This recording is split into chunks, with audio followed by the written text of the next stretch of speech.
Okay okay, चलिए हो गई बात, स्टार्ट करते हैं क्लास। जर्मनी का यूनिफिकेशन, ठीक है, जर्मनी के एकीकरण की बात करनी है। कल हम लोग ने इटली का एकीकरण देख लिया था, आज का टॉपिक है जर्मनी। ठीक, चलो हो गई बातें। अब आप बस शांत हो जाना वरना गुस्सा आ जाएगी।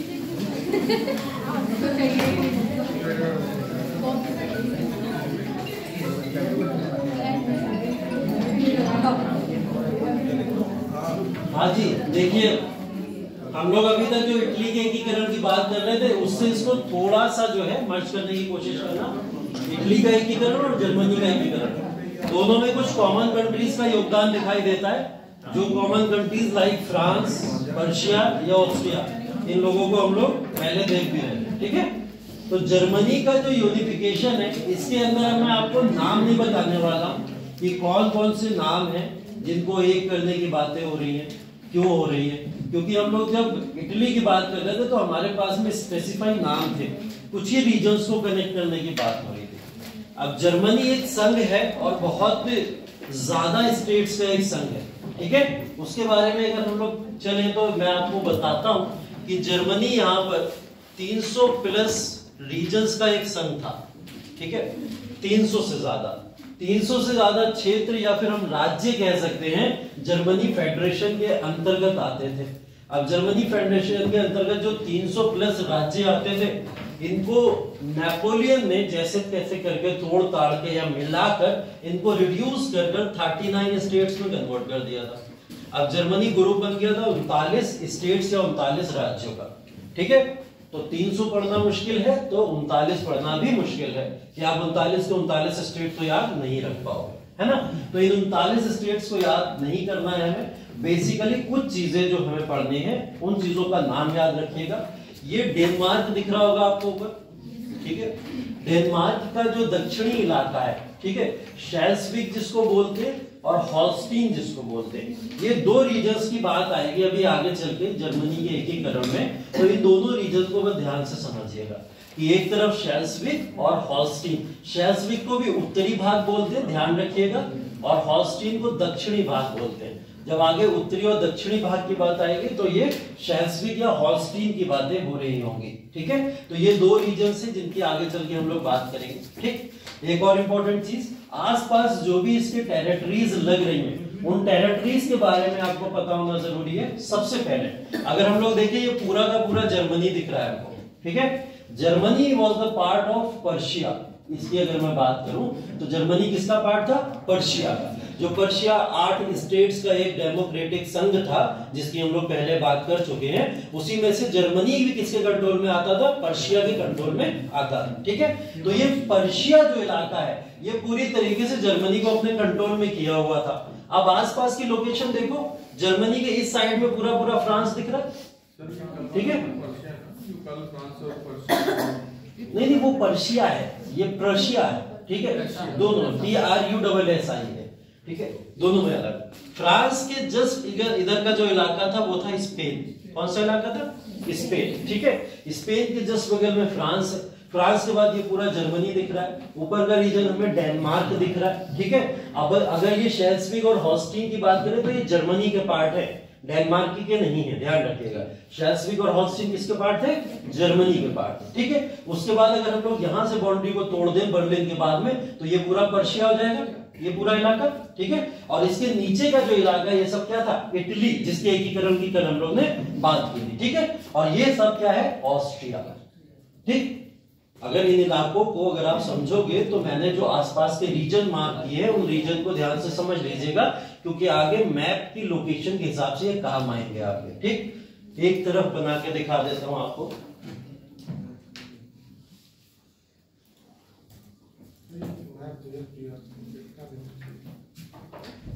अभी दिखेगा।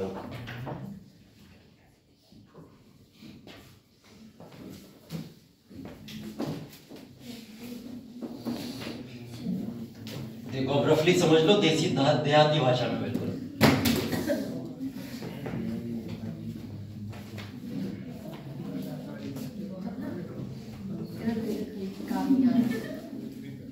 ये क्या बताया था मैंने? स्पेन।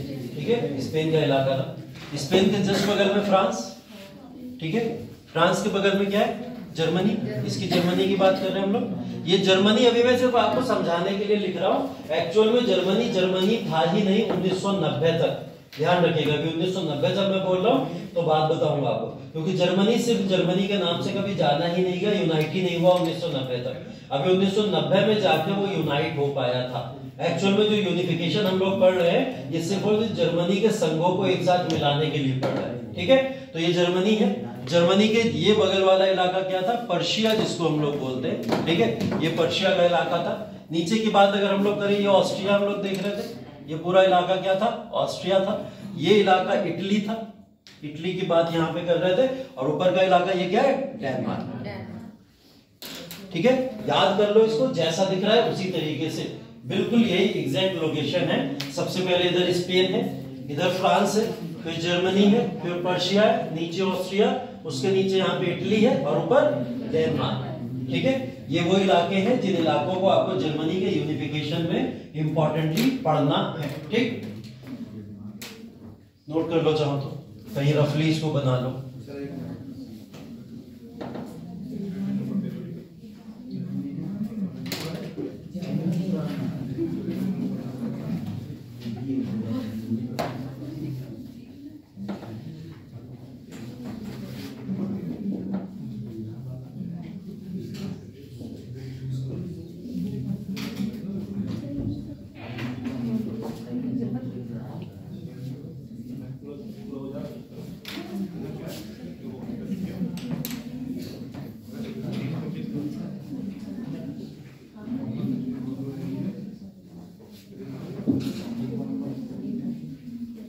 ये इंपॉर्टेंट कैरेक्टर्स हैं, 3 कैरेक्टर्स जो इस पूरे के पूरे जर्मनी के एकीकरण में आपके काम आने वाले हैं, ठीक है। पहला नाम नो डाउट बिस्मार्क, ठीक है। बिस्मार्क की थ्योरी पढ़ते हैं पूरी की पूरी ऑप्शनल के अंदर आप, तो ये बिस्मार्क की आइडियोलॉजी यहाँ पर देखने को मिलेगी जर्मनी के अंदर। ये बिस्मार्क ही है जिसने हिटलर जैसी सोच को जन्म दिया था, है ना। तो हिटलर जैसी सोच का जन्म ही इसके बाद हुआ। तो बिस्मार्क की बात यहाँ पर करनी है। जो पूरा का पूरा क्रेडिट जर्मनी के एकीकरण में जाता है तो ये इंडिविजुअल व्यक्ति है जिसको जाता है, ठीक है। इटली में तो हम लोग 3 योद्धाओं की बातें कर रहे थे कि 3 माइंड्स उसके पीछे लगे तब जाके इटली यूनिफाई हुआ। यहाँ पे एक अकेला ये माइंड है जिसने पूरे जर्मनी को यूनिफाइड कर दिया था, ठीक है। ये सारे मिले हुए थे आपस में? कौन? नहीं, मतलब ये सारे राज्य कुछ गैप नहीं था, नदी कोई नहीं बह रही? नहीं, अभी आएगी। राइन रिवर है यहाँ पर, राइन के बाद में बंटवारे थे। मैंने ये रफ मैप बताया है सिर्फ और सिर्फ आपको कि ये रफली इस तरीके से डिजाइन होता है, ठीक है। तभी मैंने बोला एकदम देहाती मैप बता रहा हूँ जिससे आपके दिमाग में घुस जाए। बस इतना समझ लो कौन सी लोकेशन किसके इर्द गिर्द है और कौन सी नदियां किसके बीच में बह रही है, वो ज्योग्राफी में तो पढ़ लिया होगा, ठीक है। चलो, क्या हंसने की बात है, इसमें ज्योग्राफी में तो पढ़ते हो, कहाँ पढ़ते हैं? जोक सुना दिया था। अच्छा, फ्रेडरिक विलियम फोर जो व्यक्ति हैं ये पर्शिया के किंग थे, ठीक है। पर्शिया के राजा थे जिन्होंने आगे चलकर जर्मनी के राज को अपने हाथों में लिया है। उनका यहाँ पे योगदान है, लेकिन इन्होंने तुरंत गिव अप कर दिया था जर्मनी के राज से अपने आप को, ठीक है। तो इनका थोड़ा रोल पढ़ना है हमें। फिर विलियम फर्स्ट के बारे में पढ़ना है। ये इनके भाई थे, फ्रेडरिक विलियम फोर के भाई थे ये विलियम वन। तो विलियम वन जो है वो आगे चल के पूरे जर्मनी के कॉन्फेडरेशन को अपने हाथों में लेते हैं, ठीक है। तो ये बेसिकली इन 3 कैरेक्टर्स की इन जगहों पर बात होगी, ठीक। टाइम पीरियड एकदम सेम है, बिल्कुल अलग नहीं है। इटली एक तरफ यूनिफाइड हो रहा है, एक तरफ देख रहे हैं हम लोग जर्मनी यूनिफाइड हो रहा है। 1871 में इटली भी यूनिफाइड हुआ था और 1871 में जर्मनी भी यूनिफाइड होता हुआ दिखाई दे रहा है, ठीक है। जैसे कि हम अभी देख रहे हैं कि यूरोप में जो क्रांतियां आ रही हैं उसमें मतलब एक 50 से 70 साल का वक्त लग रहा है और देश आजाद हो जा रहा है। तो क्या कारण था कि हमारा भारत को आजाद कराने का इतना समय लगा? अभी तक जितनी भी कंट्रीज आपने पढ़ी उन सारी कंट्रीज में सिर्फ अगर आप बात करोगे अमेरिका, उसके अलावा जितनी भी प्रॉब्लम्स पड़ी सब इंटरनल प्रॉब्लम्स थी, सारी अमेरिका में, ब्रिटेन, सिर्फ अमेरिका छोड़ दो तो जितनी भी पड़ी सब इंटरनल प्रॉब्लम्स है। इंटरनल प्रॉब्लम से ओवरकम करने में बहुत कम समय लगेगा, एक्सटर्नल प्रॉब्लम से ज्यादा समय लग सकता है। तो अगर आप सिर्फ अमेरिका को हटा दो तो जितने भी हम लोग डिस्प्यूट्स पढ़ रहे हैं इंटरनल डिस्प्यूट्स हैं। और इंटरनल डिस्प्यूट सुलझाने में कम समय लगता है। भारत की आजादी की बात करें तो एक्सटर्नल डिस्प्यूट है, बाहरी कोई देश आकर हमारे ऊपर कंट्रोल कर रहा है, तब जाके। अमेरिका भी तो बहुत जल्दी आजाद हो गया। अमेरिका का तो कारण मैंने बताया था, इतना जल्दी आजाद होने के पीछे कारण ही क्या था, क्योंकि उन्होंने क्रांति के साथ में आजादी की लड़ाई लड़ी, है ना। अगर वो क्रांति और आजादी की लड़ाई अलग अलग लड़ते तब शायद वो लोग अलग इस तरीके से आजाद होते।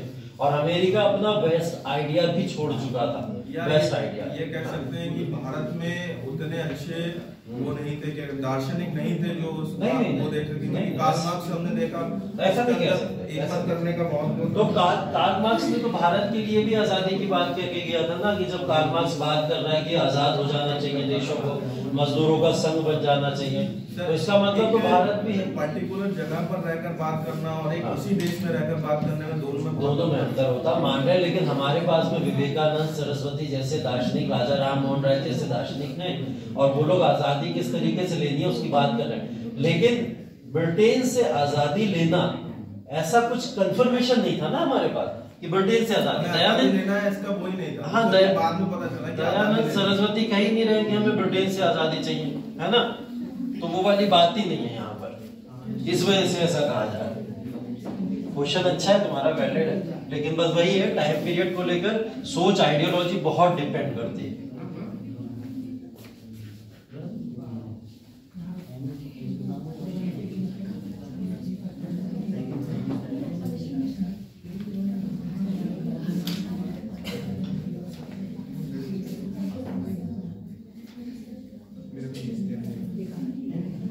देखिए अब कहानी शुरू करते हैं यहाँ से, बेसिकली, ठीक है। यहाँ से जो जर्मनी का एकीकरण है वो किस तरीके से शुरू होता है, उसकी पृष्ठभूमि देख लो पहले, क्या पृष्ठभूमि है, बैकग्राउंड क्या है। कहानी वहीं से शुरू होगी, नेपोलियन से, ठीक है। नेपोलियनिक वॉर्स बोला जाता है इसको, या फिर नेपोलियन के द्वारा लड़े गए युद्ध, जो आपने देखा जो तांडव इसने 3 से 15 तक मचा रखा था, ठीक है, पूरे यूरोप के अंदर।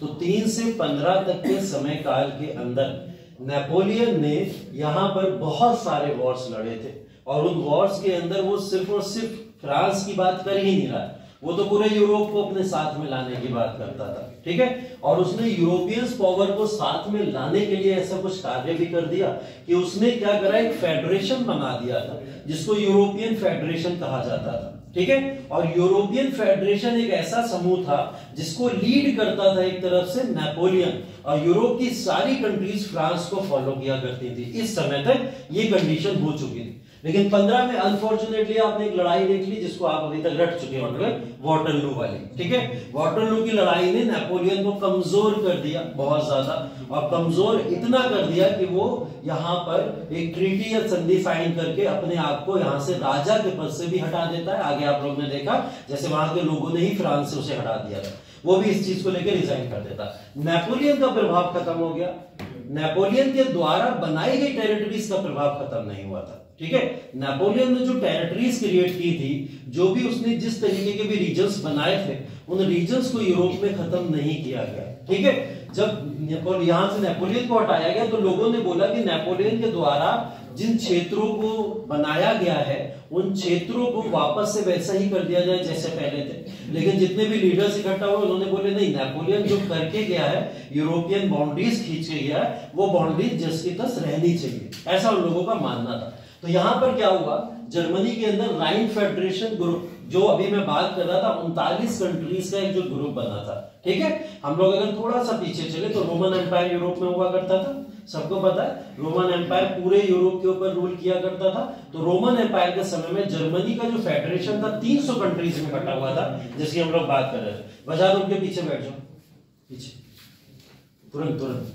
तो 300 कंट्रीज का यहाँ पे फेडरेशन था बेसिकली पूरा का पूरा, ठीक। तो 300 कंट्रीज के फेडरेशन को नेपोलियन ने अपने समय में कितना कर दिया था, 39 का एक फेडरेशन बना दिया था जिसको राइन फेडरेशन कहा जाता था। तो जहां जहां मैं जर्मनी लिख रहा था उसको नाम अपने दिमाग में क्या बैठा लो, वो राइन संघ या राइन समूह की बात हो रही है, क्योंकि राइन रिवर वहां से निकलती है। तो राइन रिवर के इर्द गिर्द आने वाले इलाके को राइन समूह बोल दिया जाता था। जर्मनी नाम ही नहीं है, ये ध्यान रखिएगा, क्या नाम है, राइन संघ या राइन समूह बोला जाता था इसको, ठीक। 39 का एक ग्रुप। यहां पर जैसे ही ये हटते हैं, हटने के बाद में नेपोलियन के जर्मनी के अंदर क्या होता है, एक पार्लियामेंट बनती है, ठीक है, उसको क्या बोलते हैं, डाइट के नाम से जाना जाता है। ये पार्लियामेंट किस नाम से जानी जाती है, डाइट के नाम से। और यहीं पे ये पारित हुआ था कि 39 का जो फेडरेशन है वो कंटिन्यू होगा जैसे पहले हो रहा था। ठीक है, बस एक नाम चेंज कर दिया गया, नाम चेंज करके इसको क्या बोल दिया गया, ये जो राइन फेडरेशन है इसको बोला जाएगा जर्मनी फेडरेशन। क्या बोला जाएगा,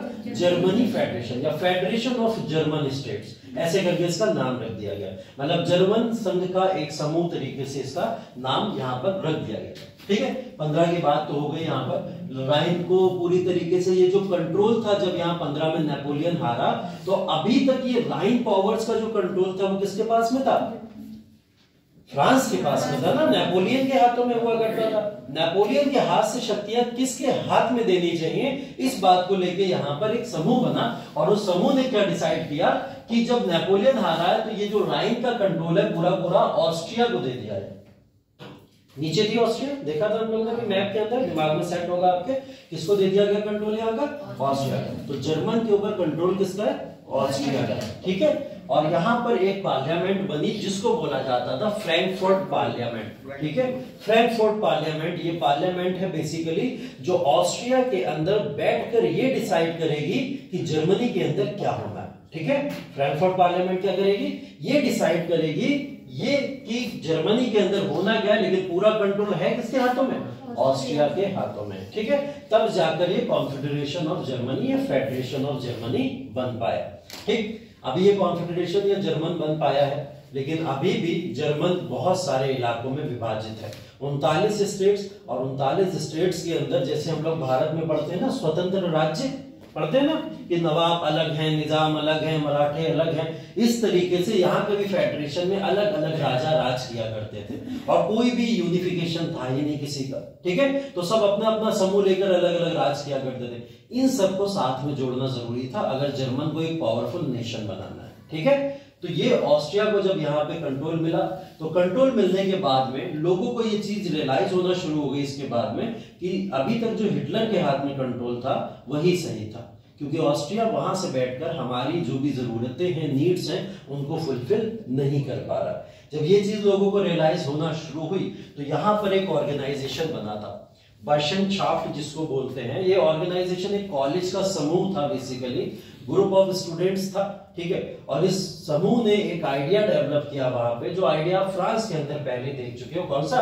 नेशनलिज्म का, मतलब राष्ट्रवाद का आइडिया इस ग्रुप के द्वारा वहां पर लाया गया। अब राष्ट्रवाद का मतलब मैं आपको पहले ही समझा चुका हूं। राष्ट्रवाद का मतलब बेसिकली सेम ग्राउंड और सेम टेरिटरी के अंदर ये सब अपने आप को कंबाइन करके कॉमन गोल और ऑब्जेक्टिव को अचीव करने की कोशिश करेंगे। ठीक है, तो ये जो नेशनलिज्म का आइडिया डेवलप हुआ, इसके पीछे सिर्फ इस ऑर्गेनाइजेशन का रोल नहीं था। कई सारे थिंकर्स या फिलोसफर्स जिनकी हम लोग बार बार बात करते हैं, हर ऑर्गेनाइजेशन से पहले क्या होते हैं, कुछ थिंकर्स होते हैं जो आइडियाज सामने फेंकते हैं। ठीक है, जैसे हमने फ्रांस में भी पढ़ा, रशिया में भी पढ़ा, अमेरिका में भी पढ़ा। अब ऐसे कुछ थिंकर्स यहाँ पे भी हैं जर्मन फेडरेशन के अंदर जो इस बात को यहाँ पर लोगों के सामने रखते हैं। ठीक है, पहला नाम है फ्रेडरिक हेगल। ठीक है, फ्रेडरिक हेगल एक आइडियोलॉजी है, पब्लिक एडमिनिस्ट्रेशन के अंदर आप इसको ऑन पूरा टॉपिक पढ़ते हैं, हेगल थ्योरी। ठीक है, तो ये फ्रेडरिक हेगल थे, एक फिलोसफर जिन्होंने ये आइडिया लोगों तक पहुंचाया कि जर्मन को संगठित समूह बन जाना चाहिए बहुत जल्द। ठीक है,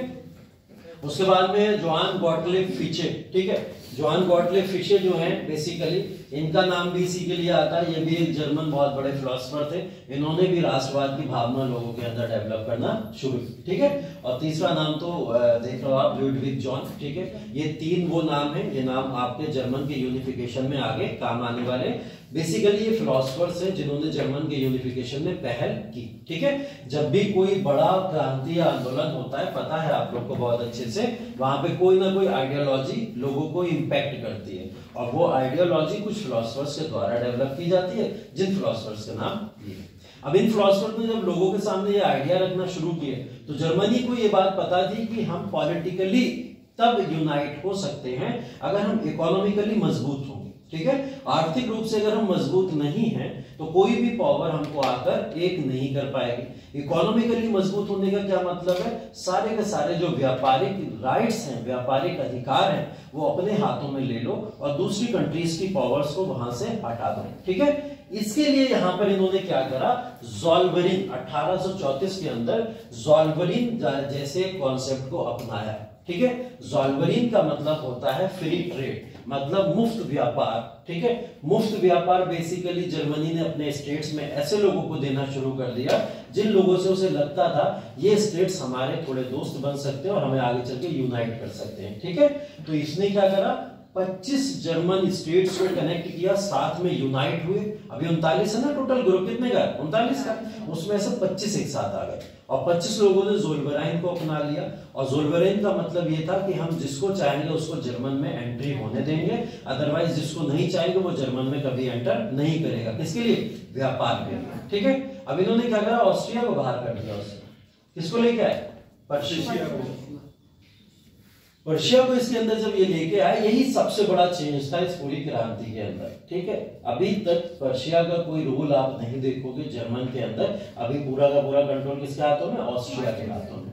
ऑस्ट्रिया के हाथों से कंट्रोल लेना है तो किसी नई पावर को वहां पे इन्वेंट करना ही पड़ेगा, और वो नई पावर इन्होंने क्या सोची, पर्शिया। पर्शिया क्योंकि जस्ट नियर बाय स्टेट है किसका, जर्मन का, तो वो यहाँ पर आकर अगर हमारी मदद करना शुरू कर देगा तो हम ऑस्ट्रिया के चुंगल से बच जाएंगे। अब आप जितना भी पूरा का पूरा जर्मनी का यूनिफिकेशन पढ़ोगे वो बेसिकली यूनिफिकेशन से ज्यादा पर्शिया को राइट्स देना है। ठीक है, नाम क्या है, जर्मनी का एकीकरण, लेकिन जर्मनी का एकीकरण कराता कौन है, पर्शिया कराता है, और पर्शिया के ही पास में पूरी जर्मनी की पावर्स जाती हैं। तो जब हम लोग 1871 में रुकेंगे इसको खत्म करते हुए, तो सारी पावर्स किसके हाथों में जा चुकी होंगी, पर्शिया के हाथों में। यही जर्मन के लोग चाहते थे कि हमारी सारी पावर्स पर्शिया के हाथों में आ जाए और पर्शिया हमको यूनाइट कर दे। ठीक है, तो यही वो लोग चाहते थे, तो पर्शिया ने ऐसा ही कुछ किया। ठीक है, पर्शिया ने ऐसा ही कुछ किया। चलिए इसके आगे देखिए, 1834 के बाद में जब ये ज़ोल्वेरिन वाला कॉन्सेप्ट हुआ तो लोग इस बात को समझ गए थे कि इकोनॉमिकली तो हम लोग अपने आप को एक तरफ मजबूत कर रहे हैं, लेकिन इकोनॉमिकली सिर्फ और सिर्फ काम नहीं होगा, हमें पॉलिटिकली भी एक्टिव होना पड़ेगा, और उसके लिए क्या करना पड़ेगा, एक क्रांति करनी पड़ेगी। ठीक है, तो यहाँ पे आया 1848 का रिवॉल्यूशन। ठीक है, एज ऑफ रिवॉल्यूशन पढ़ चुके हैं ना पीछे हम लोग, कब से कब तक है, 1830 से 48, यही तो एज ऑफ रिवॉल्यूशन थी, कल भी हम लोग ने देखा था इसके बारे में। तो 1830 से 48 जो एज ऑफ रिवॉल्यूशन है, उसके बाद 48 के अंदर यहाँ पर क्या हुआ, एक क्रांति हो गई, जिस क्रांति को बेसिकली हम समझेंगे जर्मनी के एकीकरण से ज्यादा पर्शिया को कंट्रोल देने के लिए इस क्रांति को किया गया। ठीक है, तो जर्मनी के एकीकरण के लिए ये जो रिवॉल्ट हुआ 1848 का, ये कहां तक उपयोगी, इसमें से कुछ अगर आप लोग को नोट करना हो तो नोट कर लीजिए, ये नोट्स का पार्ट नहीं है, अलग से बताया गया। ठीक है, अगर कुछ समझना है आपको, कुछ नोट करना कर लीजिए। तो ये चीजें जो बेसिकली हैं, ये एक बैकग्राउंड ड्रॉ कर रही है, एक बैकग्राउंड ड्रॉ कर रही है कि किस बेसिस पे पूरे के पूरे जर्मन स्टेट्स का एकीकरण होता है। ठीक है, तो जर्मन का एकीकरण के लिए ये बैकग्राउंड अगर आप लोग नोट करना चाहें तो नोट कर लीजिए।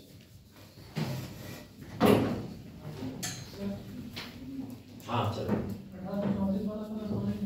1834 वाला देखो, ये 1834 के अंदर ज़ोल्वेरिन एक कॉन्सेप्ट इन्वेंट हुआ।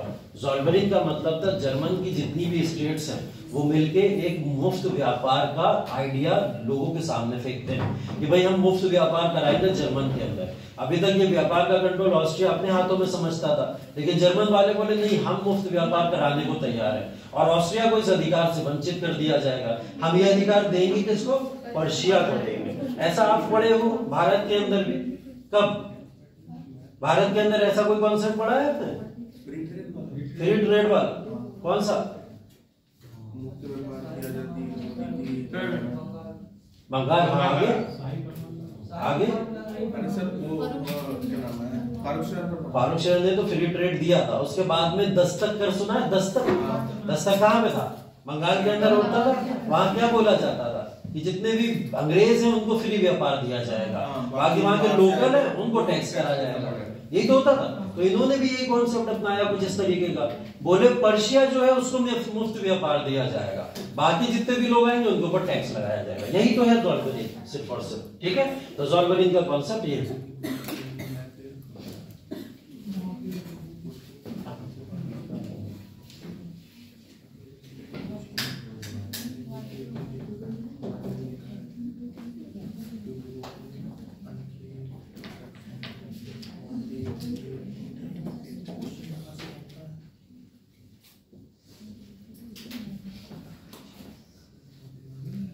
नोट कर लो तो बता देना, आगे चले। हो गया?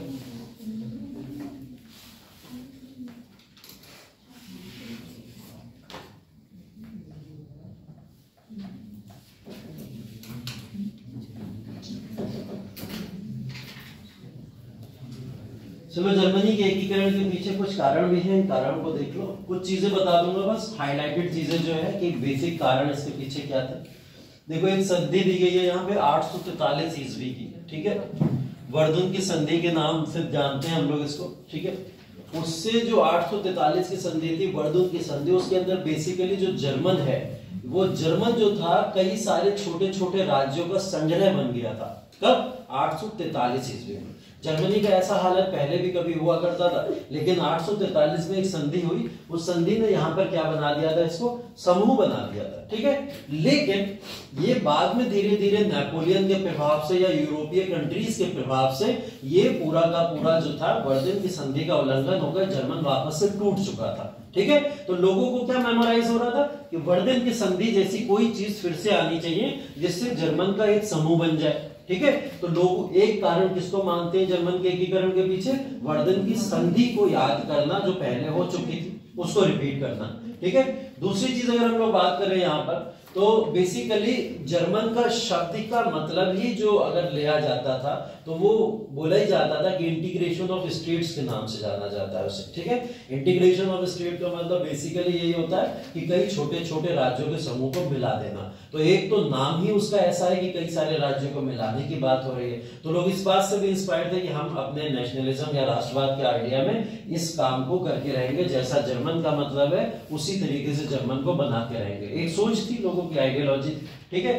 तीसरी चीज औद्योगिक क्रांति, ठीक है। इंडस्ट्रियल रिवॉल्यूशन हम लोग पीछे देख चुके हैं, जो कई सारे कारण है, उसमें एक कारण इंडस्ट्रियल रिवॉल्यूशन भी है।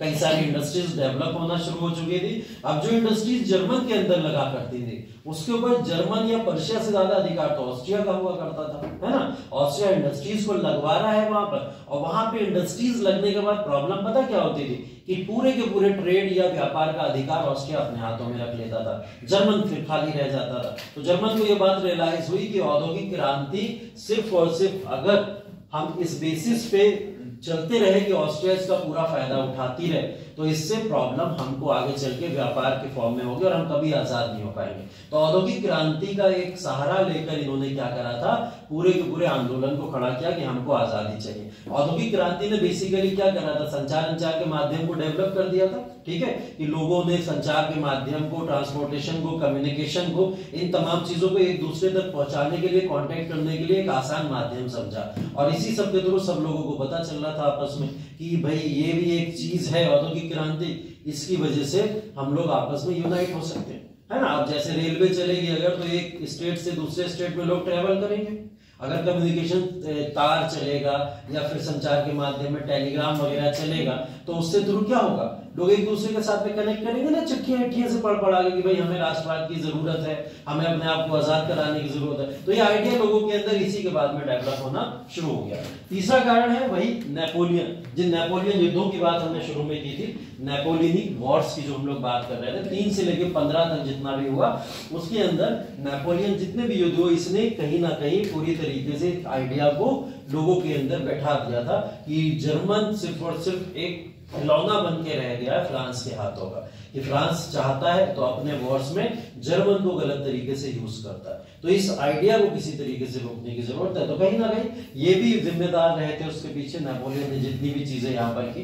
1815 में अगला रीजन है, फ्रांस पराजित हुआ और फ्रांस के हाथ से पूरा कंट्रोल छूटा, और कंट्रोल छूट कर कहां चला गया, ऑस्ट्रिया के हाथों में चला गया। और जैसे ही ऑस्ट्रिया के हाथों में गया, लोगों को अपना शोषण दिखाई देना शुरू हो गया। तो लोग ऑस्ट्रिया से भी आजादी चाहते थे। तो क्या ये इतने कारण सही है? जो आप जर्मन का पूरा रिवॉल्यूशन पढ़ते हैं, उस जर्मन की रिवॉल्यूशन में ये 4-5 कारण आपको मेंशन करने होते हैं, ठीक है। क्लियर है? वापस आते हैं, जो हमारा अभी कुछ फैक्ट्स हैं जिसके बारे में आपको यहाँ पर याद करना है, पूरी की पूरी जो घटनाएं हुई हैं इस काल के दौरान जर्मन के यूनिफिकेशन में, ठीक है। इंपॉर्टेंट घटनाएं शुरू यहीं से होती हैं। 1863 से बेसिकली ये शुरू होता है। अभी हम लोग यहाँ पहुंचे नहीं है, अभी हम लोग 1848 के रिवॉल्यूशन पे हैं, ठीक है। तो उसके बाद में क्या क्या होता है वो देख लीजिए। 1863 में यहाँ पर बिस्मार्क जो व्यक्ति है वो पर्शिया के प्रधानमंत्री बनता है। ठीक है, पर्शिया वही इलाका जो कंट्रोल कर रहा है जर्मन के ऊपर अब इस समय में। ठीक है, तो पर्शिया का प्रधानमंत्री कौन बनता है इस समय? बिस्मार्क। लेकिन प्रधानमंत्री का मतलब ये नहीं वो डेमोक्रेसी है, ऐसा कुछ नहीं है। वहां पर राजा का ही रूल हुआ करता था। ठीक है, राजा भी है वहां पर। राजा ने अपने अंडर में एक प्रधानमंत्री अपॉइंट किया था जिसको हम लोग बिस्मार्क के नाम से जानते हैं। 1863। ठीक, 1866 में एक घटना हुई, 7 सप्ताह का युद्ध। 7 हफ्तों का एक युद्ध हुआ था। ठीक है, और इस युद्ध के अंदर किस तरीके से पूरी के पूरे जर्मन स्टेट्स की उस कॉन्फेडरेशन की जो पावर्स थी वो किस तरीके से अलग अलग डिवाइड हो गई। तो हम लोग यहाँ पर 7 सप्ताह के जो युद्ध पढ़ते हैं वो बेसिकली इसका पार्ट है। तीसरा, राजकुमारों की कांग्रेस। जैसे कांग्रेस की हम लोग बात करते हैं, कांग्रेस का जो हर एक जगह रोल देखते हैं हम लोग आजादी के लिए, वो आजादी का रोल कांग्रेस का 1868 के अंदर दिखाई देगा, उसकी बात करेंगे। 70 में फ्रैंको प्रुशिया युद्ध। ठीक है, फ्रैंको प्रुशिया युद्ध की बात हो रही है तो यहाँ पे फ्रांस है और पर्शिया, इन दोनों के बीच की लड़ाई। ठीक है, क्योंकि फ्रांस वापस से कोशिश कर रहा था नेपोलियन के समय जैसे कंट्रोल में था जर्मन हमारे, वैसे वापस से आ जाए, लेकिन पर्शिया अपने हाथों से जर्मन को नहीं जाने देना चाहता था। तो इन दोनों के बीच में एक युद्ध होता है। ठीक है, हाँ नेपोलियन था इस समय, नेपोलियन था। ठीक है, इधर फिर 18 जनवरी 1871 की बात करें, जर्मन साम्राज्य का गठन हो जाता है और आधिकारिक तौर पर विलियम प्रथम इसके राजा बन जाते हैं। वही विलियम प्रथम जिसकी अभी 3 कैरेक्टर्स में हमने बात की थी, तो विलियम प्रथम इसके राजा बन जाते हैं और 16 अप्रैल 1871 में जर्मनी ने अपना संविधान बना लिया। ठीक है, तो ये बेसिकली पूरी की पूरी क्रोनोलॉजी है जो आपको जर्मनी के फेडरेशन से जर्मन स्टेट को कन्वर्ट करने के लिए पढ़नी है और उसके यूनिफिकेशन या एकीकरण के लिए पढ़नी है। एक एक करके सारी चीजों को देख लेंगे। ठीक है, नोट कर लो।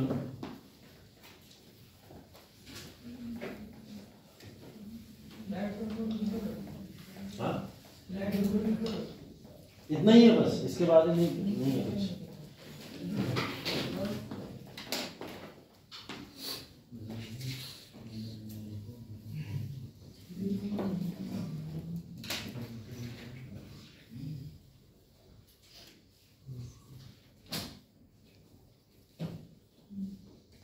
पूरे यूरोप में जो लड़ाइयाँ पढ़ते हैं हम लोग, खास करके सबसे पॉपुलर जो लड़ाइयाँ हैं या पॉपुलर हिस्ट्री है, जर्मनी की है, फ्रांस की है, इटली की है, ये बेसिक स्टेट्स है, या फिर ब्रिटेन को थोड़ा बहुत पढ़ लेते हैं। और आज के समय में अगर देखोगे इन्हीं सारी कंट्रीज के नाम गायब है ना। तो इतिहास में जिन चीज़ों की बहुत वैल्यू थी आज के समय में हम लोग उनको कोई तरजीह भी नहीं देते। जर्मन सबसे बड़ी आर्मी की पावर कहलाई जाती थी उस समय। बोला जाता था पर्शिया जर्मन के लोगों को नहीं पाल रहा है, बेसिकली जर्मन की आर्मी जर्मन के लोगों को पाल रही है, ऐसा बोला जाता था। इतनी बड़ी आर्मी उसने संगठित करके बनाई थी। हिटलर सब देखोगे आगे चल के किस तरीके से उसको यूज करते हैं। तो ये वो स्टेट्स है और आज के समय में इनका नाम ही खत्म हो गया पूरी तरीके से। हाँ, जो कल हम लोगों ने कॉन्सेप्ट पढ़ा था ना इटली, मसोलिनी के बारे में जब हम लोग पढ़ रहे थे, तो मसोलिनी ने जब यहाँ पर आया और मसोलिनी ने अपने जिस तरीके से इटली के अंदर राज्य को स्थापित किया, उसके बाद में उसने एक कॉन्सेप्ट अपनाया था फांसीवाद। ठीक है, मसोलिनी का फांसीवाद था जो इटली के अंदर आया था। उस फांसीवाद के बारे में अभी हमने चर्चा नहीं की क्योंकि वो टॉपिक्स है अलग से। ऐसे ही जर्मनी के अंदर बाद में बिस्मार्क के बाद में फिर हिटलर आया।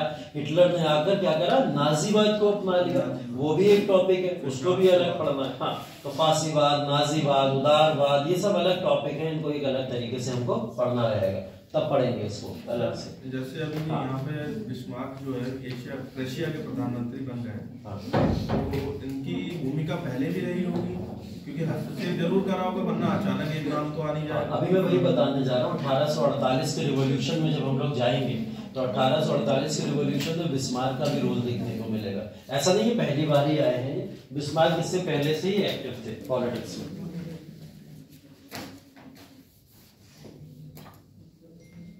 ठीक है, ये बात हम लोग ने कर ली कि किस तरीके से इसका उदय होता है। वियना कांग्रेस थी ये संधि, ध्यान रखिएगा 1815, जो मैं पहले भी आपको बता चुका हूँ।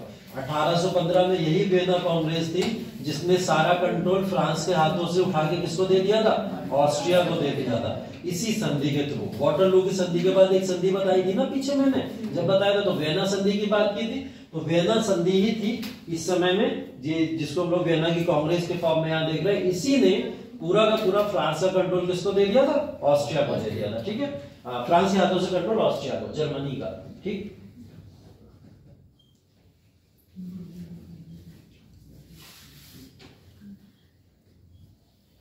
देखिए 1848 हम लोग एज ऑफ रिवॉल्यूशन के बाद में 48 की बात कर रहे थे। यही एज ऑफ रिवॉल्यूशन है, 30 से 48 तक लगातार आंदोलन चल ही रहे थे। चाहे वो हम लोग जर्मनी की बात करें, चाहे इटली की बात करें, किसी की बात करें, हर जगह आंदोलन देखने को मिलते हैं। ठीक है, लेकिन 48 के अंदर यहाँ पर जर्मनी में भी एक क्रांति हुई जिसको बर्लिन क्रांति के नाम से जाना जाता है। बर्लिन क्या है? जर्मनी का कैपिटल। ठीक है, कैपिटल के फॉर्म में ये बना भी बाद में, इसलिए इसको जाना जाता है। ठीक है, हुआ क्या इस क्रांति के दौरान, जब ये लोग रोडों पे उतर आए और उन्हें लगा कि अब जर्मन को एक आजाद स्टेट बन जाना चाहिए, यहाँ के सारे राजाओं को यूनाइट हो जाना चाहिए और हमारे ऊपर जो कंट्रोल ऑस्ट्रिया कर रहा है उस कंट्रोल से हमको आजादी मिल जानी चाहिए। तब यहाँ पर 1849 में एक चीज हुई, फ्रैंकफर्ट की संसद बनी है जिन्होंने यहाँ पर एक संविधान पारित किया। इस संसद को फ्रैंकफर्ट संसद बोला जाता है। यहाँ पर एक संसद बनी जिसने यहाँ पे एक संविधान पारित किया और यहाँ पर फ्रेडरिक विलियम फोर्थ, जो कैरेक्टर जिसकी बात अभी हम लोग सबसे पहले किए थे बिस्मार्क के बाद में, ये वो दूसरा कैरेक्टर है जिनको कैसर की उपाधि के साथ में यहाँ सम्राट बना दिया गया, राजा बना दिया गया। जब ये सम्राट और राजा बन गए यहाँ पर विलियम फोर्थ, तो फ्रैंकफर्ट की संसद ने इस बात को एक्सेप्ट किया और राजा कहाँ के बने? पर्शिया के। पर्शिया किसके ऊपर कंट्रोल कर रहा है? जर्मनी के ऊपर। तो इनडायरेक्ट राजा किसके बन गए? जर्मनी के भी बन गए। तो पर्शिया और जर्मन का राजा फ्रैंकफर्ट जो बेसिकली संसद है उसके द्वारा किसको बना दिया गया? इन राजा को बना दिया गया। लेकिन देखो हुआ क्या, यहाँ पे एक प्रॉब्लम ये हुई कि फ्रैंकफर्ट संसद एक संविधान का मसौदा तैयार करने के लिए लग गई और उसने बोला कि हम अपना एक संविधान बनाएंगे। ठीक है, और संविधान को बनाने के लिए जर्मन के पावर्स को साथ में आके संविधान को अपनाना पड़ेगा और वही संविधान पूरे जर्मन में चलेगा। इस बात से ये घबरा गए विलियम फोर्थ और इनको लगा कि मैं इतिहास में तो देखता चला आया हूं कि संविधान बनता है, बाद में राजा को उखाड़ के फेंक देते हैं और राजा को मार दिया जाता है। तो ऐसा तो नहीं होगा। कि फ्रांस की देख चुके थे कॉन्स्टिट्यूशनल मोनार्की किस तरीके से पूरी तरीके से लुईस 16 को उठा के टांग दिया गया था, मार दिया गया था लेटा के, है ना, वो सब देख के आए हुए थे। तो इन्हें भी ये डर था कि ये लोग संविधान बनाएंगे और जर्मन क्योंकि पर्शिया का पार्ट तो है नहीं, बाद में ये कहेंगे पर्शिया से अलग करो जर्मन को, मुझे कैद करेंगे और मार देंगे। ये इनको डर बैठ गया और इन्होंने क्या करा, जैसे ही यहाँ पे संविधान की बात होना शुरू हुई इन्होंने तुरंत क्या करा, यहाँ से रिजाइन दे दिया। ठीक है, और अपने आप को रिजाइन देकर ये इस संसद के पार्ट से भी हट गए और अपने जो राजा बने हुए थे यहाँ पर, इस राजा की पदवी से भी पूरी तरीके से इस्तीफा दे दिया। अब इस्तीफा इन्होंने सिर्फ जर्मन के राजा से नहीं दिया है, कहां से दिया? पर्शिया के राजा से दिया। तो पर्शिया के राजा से इस्तीफा दे दिया गया। इसके बाद में लोग और ज्यादा गुस्सा हो, उनको लगा कि हमारा कोई समर्थन करने के लिए अगर एक पर्शिया भी है और पर्शिया के राजा को भी ये डर है कि यहाँ की जनता उनके अगेंस्ट में चली जाएगी, और इस बात से लोग और नाराज हो गए। उनको अब और लगने लगा कि ऑस्ट्रिया का कंट्रोल अब हमारे ऊपर और हो जाएगा, पर्शिया हमारी मदद करने को तैयार नहीं है। ठीक है, तो लोगों ने क्या करा, इस क्रांति को और ज्यादा तेजी से आगे बढ़ाना शुरू कर दिया। यहाँ पे एक व्यक्ति की एंट्री होती है जिसको बोलते हैं बिस्मार्क। ठीक है, बिस्मार्क आते हैं और बिस्मार्क आकर लोगों को लीड करते हैं और लीड करते समय सबसे एक बात बोलते हैं, और वो बात क्या थी? वो बेसिकली ये थी कि जर्मन को आजादी के लिए पर्शिया के राजा की नियुक्ति होना जरूरी नहीं, हमें पर्शिया के राजा से लेना देना नहीं, हमें बेसिकली हमारे जर्मन स्टेट्स के अंदर कौन लोग रूल कर रहे हैं कौन लोग नहीं कर रहे हैं इससे लेना देना होना चाहिए। और हालांकि बिस्मार्क रहने वाले कहाँ के हैं? पर्शिया के ही हैं। ठीक है, लेकिन वो जर्मन के स्टेट्स के कॉन्फेडरेशन के लिए जर्मन को लोगों के आके यहाँ पर एक सांत्वना देते हैं और कहते हैं जर्मन पावर्स को किसी बड़े विद्रोह की जरूरत नहीं है, मैं पर्शिया में जाकर इस चीज को संभालने के लिए तैयार हूं। एक हौसला देके चले जाते हैं और जब हौसला मिलता है तो यहाँ की जनता बर्लिन की क्रांति को एक तरीके से समाप्त कर देती है। ठीक है, फिर क्या होता है बेसिकली इसके बाद में जब ये क्रांति समाप्त हो जाती है, लेकिन जर्मन के लोगों की डिमांड तो खत्म नहीं हुई है, वो अभी भी चाहते हैं जर्मन को एक स्टेट बनाना। ठीक है, कुछ और प्रॉब्लम्स होती है। प्रॉब्लम्स में 1861 से 62 का समय ये किंग विलियम प्रथम यहाँ पर आकर क्या करते हैं, शपथ ले लेते हैं पर्शिया के राजा की। ठीक है, यहां से पूरी कहानी बदली है और इसी को हम लोग पढ़ेंगे आगे चलकर। जर्मनी का यूनिफिकेशन यहीं से होना शुरू हुआ। किंग विलियम प्रथम 1861-62 के अंदर आते हैं और आके राजा बन जाते हैं। इसको बोला जाता है इरा ऑफ वॉर्स। इसके बाद में बहुत सारी लड़ाइयां देखने को मिलती हैं। बेसिकली 61 से 62 का समय सिर्फ और सिर्फ पर्शिया, ऑस्ट्रिया और फ्रांस आपस में लड़ते हैं, ठीक है। ये तमाम यूरोपीय कंट्रीज आपस में एक दूसरे से लड़ते हैं। तो किंग विलियम I जैसी राजा बने, इन्होंने किसको प्रधानमंत्री बना लिया? बिस्मार्क को। बिस्मार्क वही व्यक्ति जो भी वादा करके गया है जर्मन के लोगों से कि मैं वहां पर जाकर पावर्स को अपने हाथों में लेकर आप लोग की आजादी के लिए कार्य जरूर करूंगा, ठीक है। यहां पे बिस्मार्क पीएम बन जाते हैं 1863 में। किंग के हाथों में क्योंकि शक्तियां एब्सोल्यूट नहीं थी पर्शिया में, ये बात ध्यान रखिएगा बहुत अच्छे से। किंग के हाथों में शक्तियां एब्सोल्यूट नहीं है। किंग के हाथों में एब्सोल्यूट शक्ति का मतलब ये हो गया कि किंग जैसा चाहेगा वैसा ही हो, ऐसा जरूरी नहीं है। उसके अंडर में ये जो बिस्मार्क थे उनसे ज्यादा पावर तो इनके हाथों में थी। जितनी भी पॉलिसीज होती थी पर्शिया या जर्मन की, वो सब बनाने में कौन किसका योगदान था? बिस्मार्क का था। तो बिस्मार्क जैसा चाहते थे जर्मन में और पर्शिया में वैसा ही हुआ करता था, ठीक है। लेकिन आपको पता है कि जर्मन किसके कंट्रोल में है? ऑस्ट्रिया के तो कंट्रोल में है। लेकिन पर्शिया का राजा जो भी चाहेगा जर्मनी में हो, ऐसा तभी पॉसिबल है जब ऑस्ट्रिया से उसको आजादी मिल जाए। ऐसे ही तो है। तो ऑस्ट्रिया से आजादी के लिए क्या करना पड़ेगा? बिस्मार्क ने क्या करा, अपने रीजन के अंदर बेसिकली पर्शिया के अंदर कुछ आइडियोलॉजीज जो थी उनके लिए कार्य करना शुरू किया। 3 तरीके की आइडियोलॉजीज होती हैं, पीछे भी पढ़ चुके हैं। लिबरल्स होते हैं, सोशलिस्ट होते हैं या कंजर्वेटिव्स होते हैं, ठीक है। लिबरल उदारवादी लोग होते हैं जो कि पूरी तरीके से राष्ट्रवाद को बढ़ावा तो देते हैं लेकिन हिंसा का प्रयोग नहीं करना चाहते, राष्ट्रवाद को अपनाना चाहते हैं। सोशलिस्ट बेसिकली समाजवादी लोग जो चाहते हैं कि सुधार किए जाएं समाज में, कुछ उन सुधार की बात करते हैं। और कंजर्वेटिव्स मोनार्क के समर्थक, महाराजाओं के समर्थक लोग होते हैं जो चाहते हैं मोनार्क चलता रहे, राजवंश चलता रहे, ठीक है। बिस्मार्क की जो आइडियोलॉजी थी वो बेसिकली यही वाली थी, कंजर्वेटिव। कौन सी सोच का आदमी है? कंजर्वेटिव सोच का आदमी है, ठीक है, रूढ़िवादी। अब ये व्यक्ति जो रूढ़िवादी सोच का व्यक्ति है वो लिबरल्स और सोशलिस्ट के लिए कैसे कार्य करे, ठीक। लेकिन इसने क्या करा, इसने सभी वर्गों के लिए समान कार्य करना शुरू कर दिए। उदारवादियों के लिए इन्होंने बोला तुमको क्या चाहिए? इन्होंने बोला हमें अपने रिलीजन को, धर्म को शांति से पालन करने दो, हम अपना धर्म का पालन करना चाहते हैं, साथ ही साथ में हम ये भी चाहते हैं कि लोगों को उनके अधिकार से वंचित भी ना किया जाए, मतलब चर्च या रिलीजन कभी भी लोगों के ऊपर हावी ना रहे, ठीक है। तो यहाँ पे इसने क्या करा, बिस्मार्क ने पॉलिसी अपना ली कि धर्म और राज्य दोनों समान है, ठीक। इससे कौन खुश हो गए? लिबरल्स खुश हो गए। धर्म और राज्य दोनों को बराबर कर दिया गया, लिबरल्स खुश हो गए।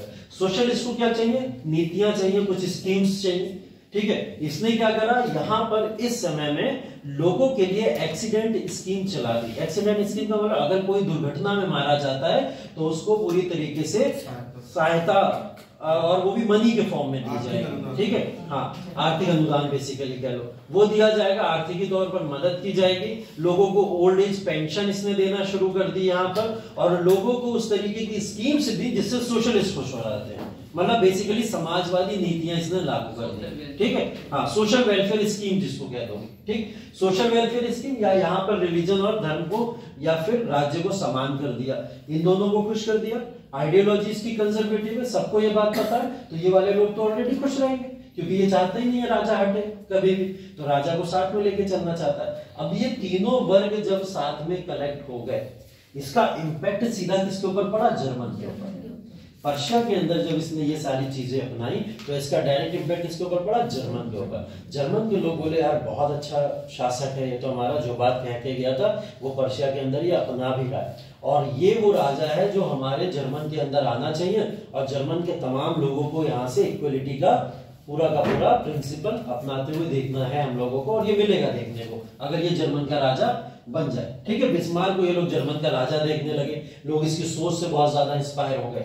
तो जब ये वाले इसने कॉन्सेप्ट सारे के सारे अपनाए तो इन कॉन्सेप्ट से जर्मन स्टेट्स ने और ज्यादा पावरफुल तरीके से बोलना शुरू कर दिया कि अब तो हमको हर हाल में पर्शिया का ही रूल चाहिए। जर्मन के ऊपर किसका रूल चाहिए? पर्शिया का, क्योंकि जर्मन के लोग जो हैं पर्शिया की सोच से बहुत ज्यादा कहीं ना कहीं अफेक्ट हुए कि ये लोग बहुत सुधारवादी नीतियां अपना रहे हैं और ऑस्ट्रिया हमारे लिए कुछ नहीं कर रहा है शोषण के अलावा। तो ये सारे लोग क्या चाहते थे? जर्मन का सीधा कंट्रोल पर्शिया के हाथों में चला जाए। यही बात बिस्मार्क भी चाहता था, ठीक है। यहाँ पे 2 वर्ड लिखे हुए, रियल पॉलिटिक लिखा हुआ है और ऑस्ट्रो पॉलिटिक लिखा हुआ है, ठीक है। ये वो नीतियां हैं जिन नीतियों को बेसिकली मानते हैं हम लोग, जो बिस्मार्क ने यहाँ पर अपनाई। और बिस्मार्क ने जो ये नीतियां अपनाई थी, यहाँ पे अगर आप देखोगे तो किसी सोच आइडियोलॉजी के बेसिस पे नहीं अपनाई, किसी एथिक्स या मॉरलिटी के बेसिस पे नहीं अपनाई, ठीक है। जब भी किसी भी आइडियोलॉजी को सर्कमस्टेंसेस के हिसाब से अपनाया जाता है। सर्कमस्टेंसेस समझ लीजिए इस तरीके से कि आज अगर किसी भी जगह पर कोई एक घटना घटी और तुरंत उस घटना के बेसिस पे हमने एक कानून बना दिया या लॉ बना दिया, तो ऐसी घटनाओं को क्या बोला जाता है? रियल पॉलिटिक बोला जाता है, ठीक है। मतलब आप घटनाओं को देखकर कानून या नीतियां जब बनाते हो तो ये राजनीति बेसिकली क्या कहलाती है? रियल पॉलिटिक या ऑस्ट्रो पॉलिटिक कहलाती है। और ये बोला गया कि बिस्मार्क की इजाद की गई वो राजनीति है जिसको आगे चल के आज के समय में भी डेमोक्रेसी में लोग अपनाते हैं, ठीक है। अगर आप देखोगे, अगर सिद्धांतों के हिसाब से लोग कानून बदलने लगे तो फिर धर्म का शासन आने में टाइम नहीं लगेगा, ठीक है। अगर धर्म का शासन आ गया तो धर्म के आधार पर दूसरे धर्म को यहां से प्रॉब्लम होना शुरू हो जाएगी। तो लोग अपनी एथिक्स, मॉरलिटी या आइडियोलॉजी को साइड में रख के किसको अपनाते हैं? रियल पॉलिटिक या ऑस्ट्रो पॉलिटिक को। मतलब अगर भारत के अंदर आप लोग देख रहे हो कानून बार बार पूरी तरीके से सामने आता है और उसको एलजीबीटी वाला कानून बोलते हैं। एलजीबीटी कानून को अगर एथिक्स, मॉरलिटी या आइडियोलॉजी के बेसिस पे लोगों ने अपना लिया तो बेसिकली सीधी तरीके से क्या खारिज नहीं हो जाएगा? पूरा खारिज हो जाएगा। भारत के अंदर अगर हम लोग एलजीबीटी कानून को मान्यता देने की बात करें तो हमारी संस्कृति अलाउ ही नहीं करती है, ठीक है। ना हिंदू संस्कृति, ना बुद्धिस्ट, ना मुस्लिम, ना जैन, कोई भी धर्म के अंदर इस चीज को बढ़ावा दिया ही नहीं गया। एलजीबीटी कम्युनिटी को आगे बढ़ाना या इस तरीके की चीजों को आगे बढ़ाना, ठीक है। मैं उनके राइट्स की बात नहीं कर रहा हूं कि उनके अधिकारों की बात कर रहा हूं। मैं बात कर रहा हूं कि सेम सेक्स मैरिजेस को लेके जो वो बार बार अपील कर रहे हैं, ऐसी चीज को कभी भी कोई धर्म बढ़ावा नहीं देता, ठीक है। तो इस चीज को अगर हम लोग रियलिस्टिक बेसिस पे देखें तो रियलिस्टिक बेसिस पे इस चीज को अपनाया जा रहा है। ये आज की कंडीशन तो ऐसी ही बन गई है। अगर हम लोग प्रेजेंट सिनेरियो में देखें तो एलजीबीटी जैसे बहुत सारे लोग सामने आए और उन्होंने अपने बेसिकली अधिकार की डिमांड करना शुरू करी। तो जब ये डिसीजन लिए जा रहे हैं कि एलजीबीटी को अधिकार दे दिया जाए कि वो लोग आपस में विवाह कर सके, तो ये अधिकार क्या होगा? रियल पॉलिटिक या ऑस्ट्रो पॉलिटिक कहलाएगा, ठीक है। ये बिल्कुल भी वो नहीं कहलाएगा कि आप अपनी आइडियोलॉजी या अपनी सोच के बेसिस पे कोई डिसीजन ले रहे हो। तो सारी डेमोक्रेसी आज के समय में इस चीज को फॉलो करने की कोशिश करती है क्योंकि जनता की नजरों में अच्छे बने रहना भी है ना, वरना वोट नहीं मिलेंगे। आगे देखिए क्या हुआ इसके बाद में, ठीक। 1863 बिस्मार्क पीएम बन के आ गए। अब हुआ क्या? 1864 डेनमार्क याद है, ऊपर का रीजन जो था, जर्मन के ऊपर वाला रीजन देख रहे थे। डेनमार्क ने क्या करा? अटैक करा जर्मन की स्टेट्स के ऊपर। दो स्टेट्स जिनकी मैं बार बार बता रहा था आपको बात, ठीक है, शेल्सविग और हॉस्टिन, ये दो जगह बता रहा था मैं आपको। तो जर्मन का जो नदर्न इलाका था उसको शेल्सविग कहते थे और उसी के जस्ट नीचे जो सदर्न इलाका था उसको हॉस्टिन कहते थे, ठीक है। ये दो इलाके थे। डेनमार्क ने मौके का फायदा उठाया। डेनमार्क को लगा पर्शिया तो इस समय उलझा हुआ है, कहां पर? ऑस्ट्रिया के साथ में उलझा हुआ है, बेसिकली इस बेसिस पे कि जर्मन पावर्स को फ्री किया जाए, उसके अपने आपसी डिस्प्यूट चल रहा है। मौका अच्छा है, डेनमार्क ने अटैक करा और बोले इन दोनों स्टेट्स को कंट्रोल करने की कोशिश करी, ठीक है। जब उसने ये अटैक किया तो अटैक करने के बाद में यहां पर सीधा बिस्मार्क भागता हुआ पहुंचा अपने पर्शिया के पास में और उसने बोला हमें प्रोटेक्ट करना चाहिए राजा से, कि हमें प्रोटेक्ट करना चाहिए जो भी डेनमार्क इस स्टेट को छीनने की कोशिश कर रहा है। पर्शिया बोला ठीक है, हम एग्री करते हैं, ठीक है। बिस्मार्क यहां पर भागता हुआ पहुंच गया ऑस्ट्रिया के पास में भी, ठीक है। अब ऑस्ट्रिया को क्यों खींचने की कोशिश की जा रही है जबरदस्ती? क्योंकि ऑस्ट्रिया का वहां से मतलब है। ऑस्ट्रिया का क्या मतलब है? क्योंकि ऑस्ट्रिया कंट्रोल कर रहा है जर्मन स्टेट्स के ऊपर।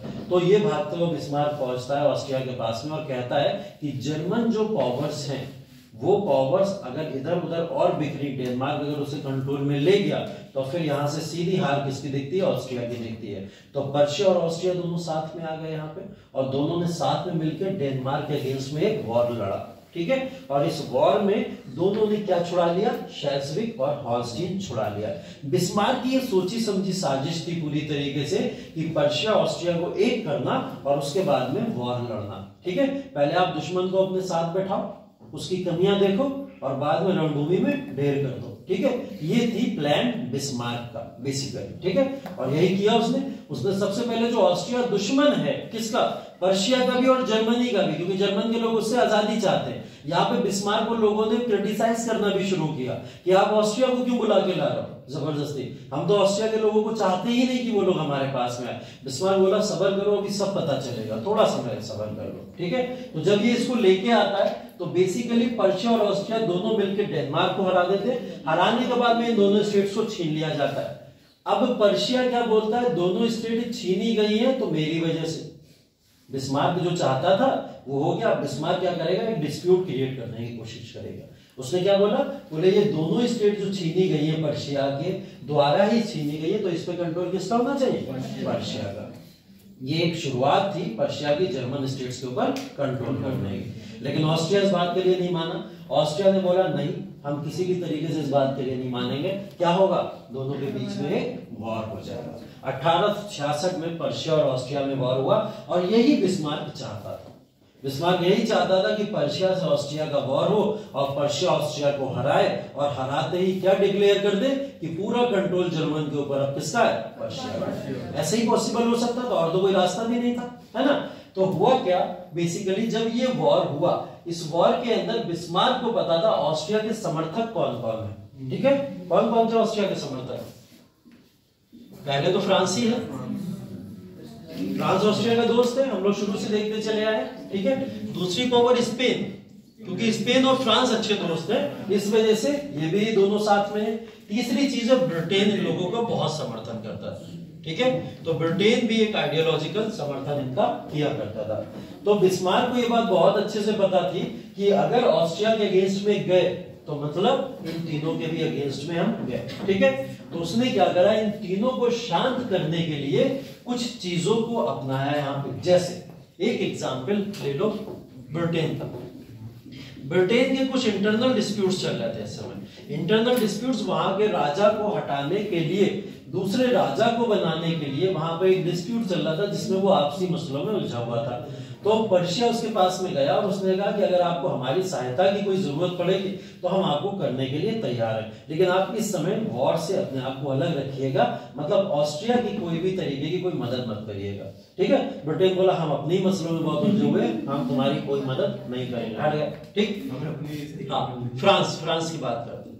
फ्रांस बेसिकली ऑस्ट्रिया का कट्टर समर्थक है और फ्रांस को हटाने के लिए एक कुछ ना कुछ बड़ा स्टेप लेना पड़ेगा। और वो बड़ा स्टेप क्या था, वो स्टेप था वियना की ट्रीटी, जो एबॉलिश कर दी गई इस समय में, ठीक है। वियना की ट्रीटी को एबॉलिश करके यहाँ पे नई ट्रीटी लाई गई, ट्रीटी ऑफ पराग्वे जिसको हम लोग बोलते हैं, ठीक है। अब ये क्या हुआ, किस वजह से हुआ, इसका एक कारण समझ लो। फ्रांस के पास में बिस्मार्क पहुंचा और बिस्मार्क ने फ्रांस के पास जाकर कुछ बातें उनके सामने रखी। उस बातों में यह था कि हम लोग एक ट्रीटी साइन करेंगे अगर फ्रांस इसकी सहायता ना करे, किसकी, ऑस्ट्रिया की। और उस ट्रीटी के अंतर्गत राइन का जो पूरा इलाका है वो पूरा इलाका हम फ्रांस को दे देंगे अगर ऑस्ट्रिया यहाँ पे हारता है, ठीक है। हाँ, राइन नदी वाला पूरा इलाका किसको मिल जाएगा, फ्रांस को मिल जाएगा।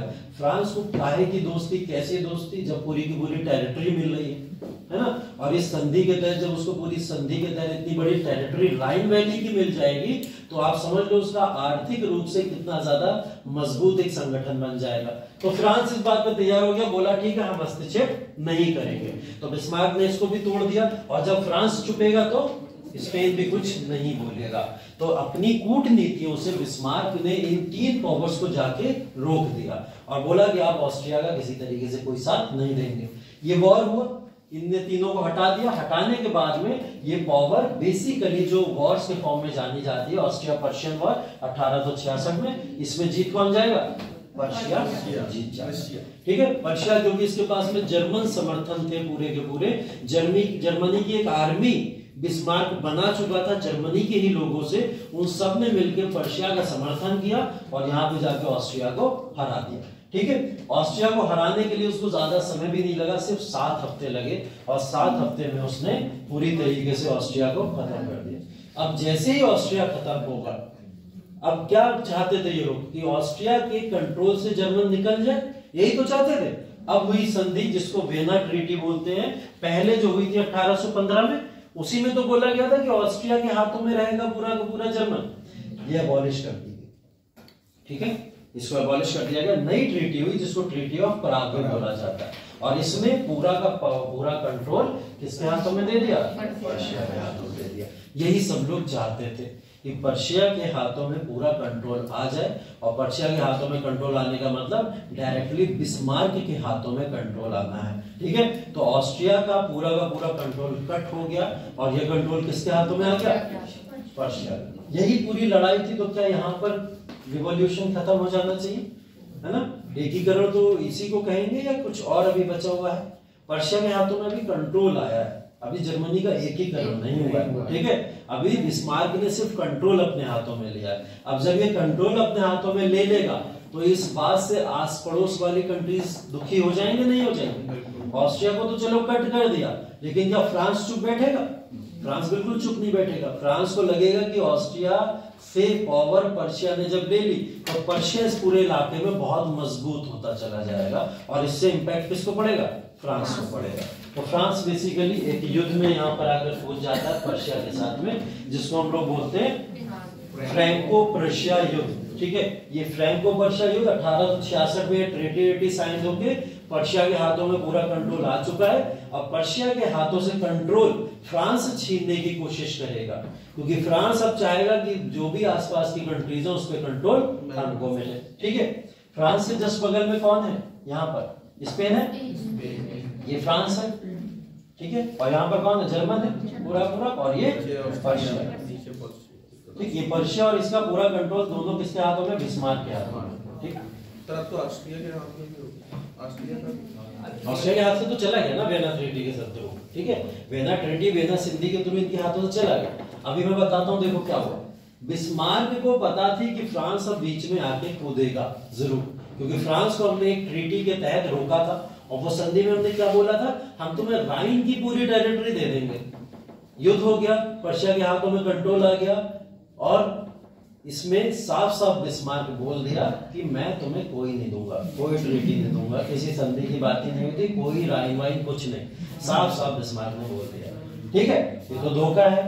ठीक है, फ्रांस के साथ में पूरा, और फ्रांस इस बात से तो नाराज था ही, और दूसरी चीज ये थी कि फ्रांस को पता था पर्शिया अब यहाँ पर पूरी तरीके से हावी हो जाएगा सारी यूरोपियन कंट्रीज पे। ठीक है, अब ये धोखा एक मिला इसको फ्रांस को जैसे ही, तो फ्रांस धोखे के बाद में अब यहाँ पे पर्शिया पे भरोसा तो नहीं कर सकता था, और यहाँ पर बिस्मार्क चाहता था कि किसी तरीके से फ्रांस आकर हमारे मुंह लगे। ठीक है, वो चाहता ही था, क्योंकि एक पावर को हरा के खत्म कर चुका है, दूसरी पावर फ्रांस अगर इसको कर दिया खत्म, वॉर में हरा दिया, तो आइंदा कभी ये पावर हमारे मुंह नहीं लगेंगे। ठीक है, तो वो चाहता था फ्रांस आए, लेकिन फ्रांस लड़ने को तैयार नहीं था।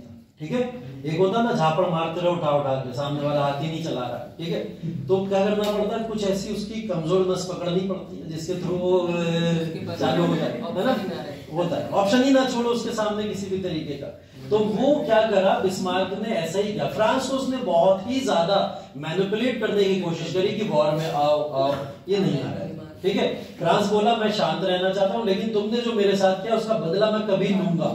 ठीक है, बोले कभी नहीं अभी लो। ठीक है, बिस्मार्क इस बात पे अड़ा हुआ था, कभी नहीं अभी लो।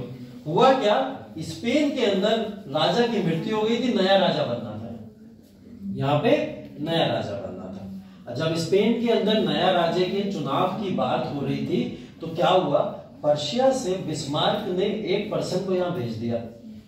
ठीक है, और यहाँ पे जिसको भेजा वो पर्शियन राजा था बेसिकली, और स्पेन के लोगों को ये समझा दिया गया कि ये राजा तुम्हारे लिए अच्छे कार्य करेगा। और सारे के सारे जो भी पॉलिसी बिस्मार्क अपनाया हुआ था, कहाँ? पर्शिया के अंदर, और कहाँ पर? जर्मनी के अंदर। ठीक है, सीधा सीधा गुजरात मॉडल दिखा दो जाके। ठीक है, और गुजरात मॉडल दिखा होगा तो इलेक्शंस में बहुत ज्यादा फायदा होगा, पूरे भारत में अच्छे वोट मिलना शुरू हो गए। हुआ ऐसा? ठीक है, तो ये इन्होंने कौन सा मॉडल दिखाया जाके? पर्शिया का मॉडल। और पर्शिया का मॉडल जब स्पेन में दिखाया, तो यहाँ स्पेनिश राजा जो था वो हार जाता है चुनाव में, और जीत पहुंच जाता है बिस्मार्क के द्वारा बनाया गया राजा। अब ये पर्शियन आइडियोलॉजी का था। फ्रांस तो बीच में सैंडविच बन गया। ठीक है, इधर भी पर्शिया, इधर भी पर्शिया, दोनों तरफ पर्शिया। अब फ्रांस जो है बेसिकली यहाँ पर अकेला अलग थलग पड़ गया। अब फ्रांस को ये डर था बार बार कि यहां से हमको ऑब्वियस सी बात है बिस्मार्क अटैक करेगा पूरी तरीके से, और यहाँ भी पर्शियन आइडियोलॉजी का राजा है, ये इधर से अटैक करने की कोशिश करेगा, क्योंकि जो बिस्मार्क करेगा वही ये करेगा। ठीक है, तो फ्रांस के पास में अब कोई ऑप्शन इसने छोड़ा ही नहीं कि अब तुम्हारे पास में कोई ऑप्शन नहीं है, हमसे वॉर लड़ लो, अगर तुम जीत जाओगे तो जैसा कहोगे हम उस संधि पे साइन करने को तैयार है। ठीक है, लेकिन फ्रांस क्या बोला, बोले नहीं, हम अभी भी लड़ाई तुमसे नहीं लड़ेंगे। ठीक है, जब तक हमारे ऊपर पूरी तरीके से कोई बात ना आ जाए। ये वही फ्रांस है जो शायद बोला जाता था कि जब फ्रांस में कुछ भी परिवर्तन होता था तो पूरा यूरोप चेंज हो जाता था, लेकिन उसको देखिए बिस्मार्क ने अपनी सोच से कैसे घुमा के रखा हुआ है कि फ्रांस जो है एक डिसीजन भी नहीं ले पा रहा है अपने फेवर के लिए। बेसिकली यहाँ की जनता ने विद्रोह कर दिया। नेपोलियन थर्ड राजा है, ठीक है, नेपोलियन थर्ड, ठीक है, ये भतीजा था नेपोलियन का। ठीक है, हाँ शायद वही भतीजा। हाँ, तो नेपोलियन थर्ड जो है यहाँ पर राजा है फ्रांस के अंदर, और फ्रांस के राजा के अगेंस्ट यहाँ की जनता ने ये विद्रोह कर दिया कि अगल बगल दोनों तरफ तुम्हारे दुश्मन बैठे हो और तुम शांत बैठे हो यहाँ पे, क्योंकि बिस्मार्क ने ये आइडियोलॉजी उठाकर सीधे फ्रांस के लोगों में डलवा दी थी। और उसने क्या बोला था, लोगों के अंदर ये कहीं ना कहीं अफवाह फैलाना शुरू कर दी थी कि बिस्मार्क बहुत जल्दी फ्रांस पे अटैक करने वाला है, और जैसे उसने जर्मन को अपने कंट्रोल में ले लिया वो फ्रांस को भी अपने कंट्रोल में ले लेगा, और स्पेन तो पहले से ही कंट्रोल में। तो क्या लगा सबको कि यहाँ पर तो सारा बिस्मार्क का ही रूल हो जाएगा, और नेपोलियन थर्ड कुछ कर नहीं रहा। अब बाहरी मसलों से तो सुलझ लोगे, लड़ लोगे, लेकिन परिवार में ही जब मुद्दा खड़ा हो जाए कुछ, वहां से कैसे निपटोगे? तो वहां खड़ा ही होना पड़ेगा। बाहर के लोगों को इग्नोर कर सकते हो, इंटरनल लोगों को आप इग्नोर नहीं कर सकते, परिवार के लोग। इसके लिए यही समस्या पैदा हो गई। जब ये मुद्दा उठा, प्रॉब्लम उठना शुरू हुई, तो फ्रांस ने फाइनली इस बात पर अब अनाउंस कर दिया कि हम लोग डायरेक्ट पर्शिया के साथ में एक युद्ध लड़ेंगे, और ये युद्ध डिसाइड करेगा कि जर्मन और स्पेन के अंदर फ्रांस रूल करेगा या फिर पर्शिया रूल करेगा। ठीक है, अब ये कहीं ना कहीं यूरोप की डिसाइडिंग फैक्टर था कि यूरोप के अंदर बेसिक पावर कौन रहने वाली है। पर्शिया में बिस्मार्क यही चाहता था कि फ्रांस को किसी भी तरीके से हटा दिया जाए, और जैसे ही फ्रांस हटता तो प्रभावित क्षेत्र जितने भी जर्मनी में थे फ्रांस के द्वारा, वो सब भी खामोश हो जाते और जर्मनी को यूनाइट कर दिया जाता। ठीक है, यही प्लान में था। फ्रैंको पर्शिया युद्ध हुआ 1870 और 71। ठीक है, इसके बारे में देखिए।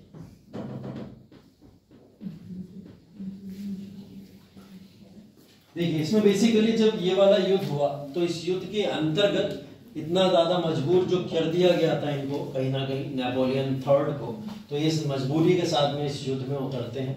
और इस युद्ध के साथ में अब आपको पता है कि फ्रांस को समर्थन देने के लिए भी कोई कंट्रीज आएंगी जब ये युद्ध होगा। कौन ऐसी कंट्रीज है जो फ्रांस को समर्थन दे सकती है? ब्रिटिश दे सकती है या ऑस्ट्रिया दे सकती है, क्योंकि ऑस्ट्रिया के साथ में भी कहीं ना कहीं धोखा हुआ, उसे भी दिख रहा है ना, तो वो भी दुश्मन है ऑस्ट्रिया का वहां पर। ठीक है, तो यहाँ पर जिस तरीके की नीतियां अपनाई बिस्मार्क ने, उस नीतियों ने तमाम कंट्रीज को अलग थलग कर दिया। मतलब ऑस्ट्रिया फ्रांस के ऊपर किसी भी तरीके का भरोसा नहीं कर पाया, फ्रांस ब्रिटेन पे कोई भरोसा नहीं कर पाया।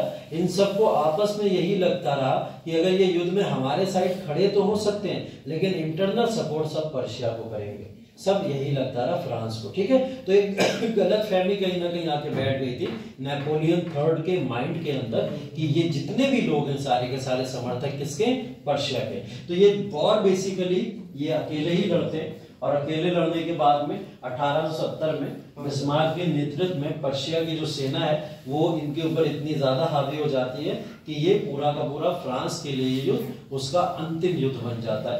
अंतिम युद्ध का मतलब अब वो यूरोप की किसी भी टेरिटरी के ऊपर कब्जा करना तो छोड़ो, उसके बारे में सोचना भी सही नहीं समझता था। और इस वॉर में फ्रांस हार जाता है। फ्रांस के हारने के बाद ही ये पूरा का पूरा वॉर जो है खत्म, और यहाँ पर एक बड़ा परिवर्तन होता है। और वो बड़ा परिवर्तन 1871 में क्या होता है कि यहाँ पर पूरा का पूरा जर्मनी यूनिफाइड कर दिया जाता है, क्योंकि फ्रांस का खतरा खत्म हो चुका, ऑस्ट्रिया वहां से आएगा नहीं। अब स्पेन में तो खुद हमारा राजा है, डेनमार्क छोटा सा रीजन है, वो वापस कोशिश नहीं करेगा शेल्सविग-होल्स्टीन के कंट्रोल के बाद में अब हमारे ऊपर कंट्रोल करने का। तो आसपास की सारी स्टेट्स खामोश हो गई, और जैसे ही खामोश हुई उन 39 स्टेट्स या 39 टेरिटरीज को बुलाया गया, एक इनविटेशन दिया गया, एक कॉन्फ्रेंस हुई, और उस कॉन्फ्रेंस में साफ साफ तौर पर यह बोल दिया गया कि आप सारी की सारी स्टेट्स अब एक फेडरेशन है और ये जर्मनी फेडरेशन अब एक जर्मनी नेशन बनता है। और इसके बाद में जर्मनी को यूनिफाइड 1871 में कर दिया गया और अक्टूबर अप्रॉक्स 1871 में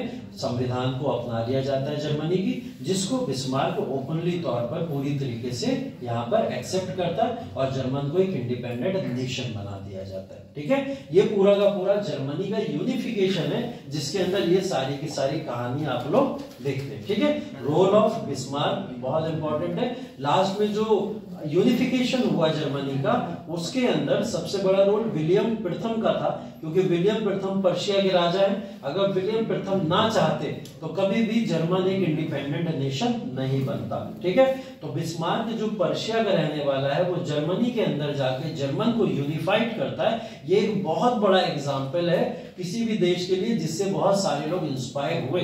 इसमें एक बहुत बड़ा एग्जाम्पल था एनी बेसेंट। एनी बेसेंट बहुत इंस्पायर्ड थी बिस्मार्क की आइडियोलॉजी से। और उसके बाद कार्य भी आपने उनके देखे। कौन से कार्य?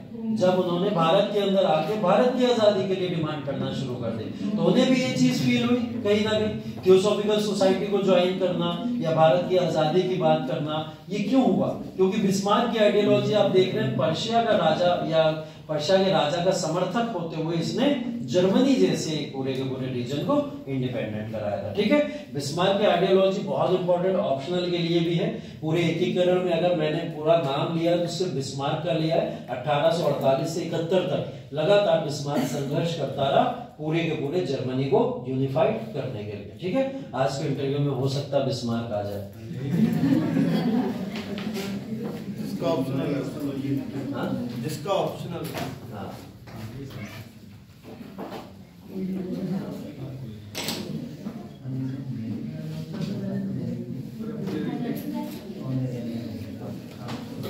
एकीकरण में ऑस्ट्रिया को भी तो मिला लिया था।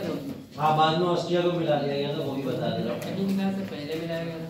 हाँ, उसको ना जब डेनमार्क से युद्ध हुआ था तो एक एक टेरिटरी को डिमांड दे दिया बस।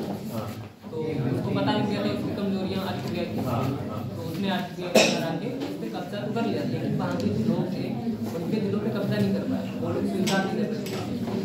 फिर उसके बाद उसने कहा कि ये कैसे होगा, ये कैसे मानेंगे। उसने एक नया षड्यंत्र बनाया कि हम किसी अदर स्टेट से यहाँ पे अटैक कर पाते हैं। तो फिर ऑस्ट्रिया और जर्मन में एक राष्ट्रवाद की भावना है कि तब एक हो सकते हैं। ऐसे करके बिल्कुल। और ये जो हम लोग बात कर रहे थे ना जिस फेज की, जो आप कह रहे हो पहले मिला लिया या बाद में मिला लिया, पहले मिलाया गया था बेसिकली 1860 से जो 70s का दौर था जब यहाँ पे बिस्मार्क एक्टिव है, तो इसी आइडियोलॉजी के थ्रू उसने इन चीजों को मिलाने की कोशिश की। ऑस्ट्रिया बेसिकली कहीं ना कहीं वहाँ की जनता उससे भी नाराज थी, ऑस्ट्रिया की बहुत ज्यादा, और वो भी चाहते थे ऐसे लोगों को छुटकारा पाना। और बिस्मार्क की जो आइडियोलॉजी है ना, ये राष्ट्रवाद वाली, समाजवाद वाली, उदारवाद वाली, ये लगभग पूरे यूरोप में फैल चुकी थी। और सबको चाहिए था कि भाई बिस्मार्क जैसा कोई राजा हो, और अगर वैसा नहीं है तो बिस्मार्क की तरह ही हमारे यहाँ कोई शासन करे। तो ये चीजें लगातार लोग चाहा करते थे, है ना। तो एक कहीं ना कहीं रोल है ऑस्ट्रिया का भी। ऑस्ट्रिया, फ्रांस, ब्रिटेन का तो रोल कम है क्योंकि ब्रिटेन को शांत कर दिया जाता है बार बार यहाँ पे, लेकिन ऑस्ट्रिया, फ्रांस का अच्छा रोल है पूरे के पूरे जर्मनी के एकीकरण। क्वेश्चन लिखो। कल वाला दिया था क्वेश्चन, इटली वाला। इटली के 3 कहाँ दिए, फ्रांस के 3 दिए।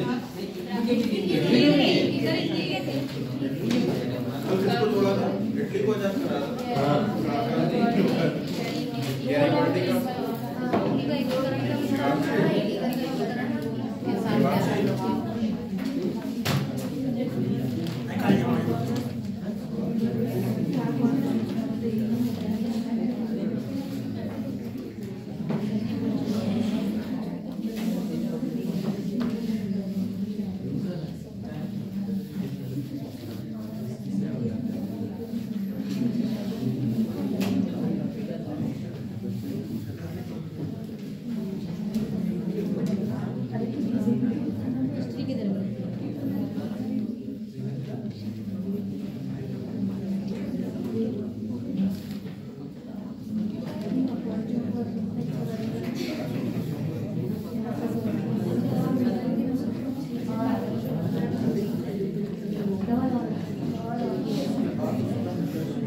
जर्मन एकीकरण, जर्मन एकीकरण बिस्मार्क के प्रयास से, जर्मन एकीकरण बिस्मार्क के प्रयास से संभव हो सका। जर्मन एकीकरण बिस्मार्क के प्रयास से संभव हो सका।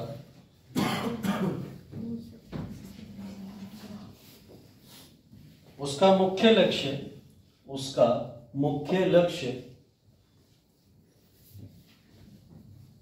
ऑस्ट्रिया को जर्मन परिसंघ से अलग करना,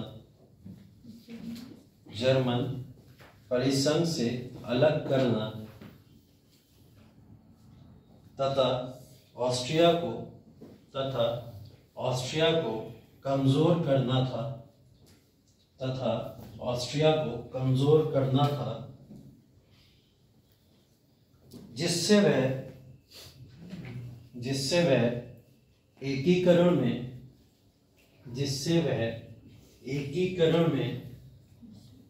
हस्तक्षेप ना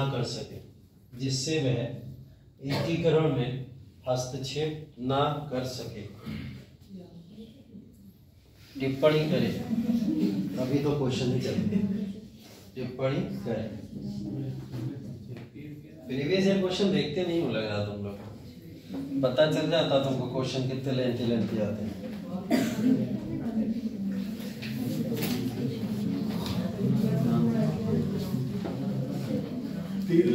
तीन लाइनों को क्वेश्चन।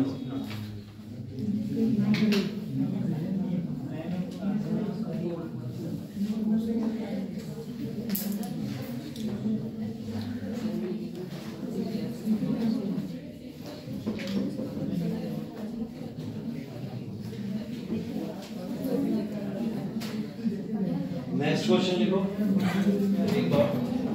एक चीज और बता दूं आपको, जितना भी बिस्मार्क ने यहाँ पर जो भी अपनी आइडियोलॉजी अपनाई और जिस तरीके से भी उसने ये पूरे के पूरे संघर्ष में योगदान दिया है, ये सारे के सारे योगदान को एक टर्म में बोला जाता है blood and iron policy.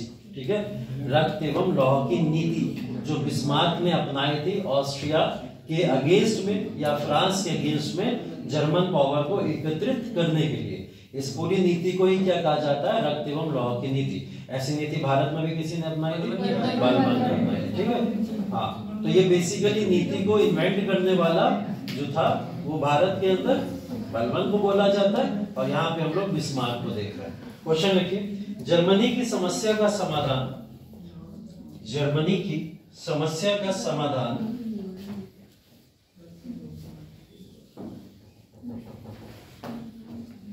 Germany की समस्या का समाधान बौद्धिक भाषणों से नहीं, बौद्धिक भाषणों से नहीं,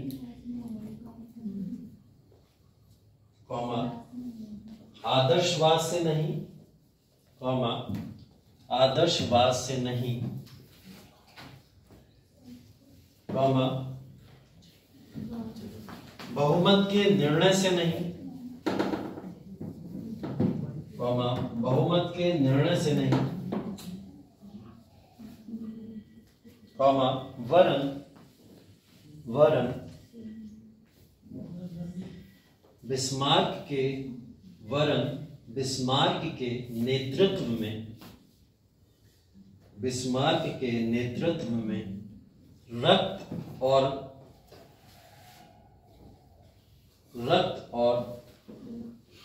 लौह की नीति या रक्त और तलवार की नीति भी बोला जाता है। ठीक, रक्त और तलवार की नीति से होगा, रक्त और तलवार की नीति से होगा।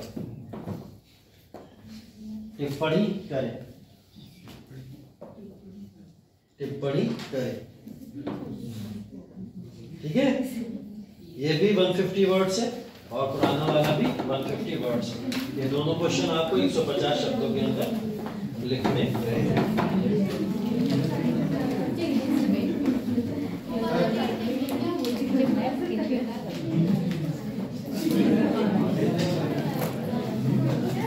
चलिए, जर्मनी का यूनिफिकेशन तो हो गया।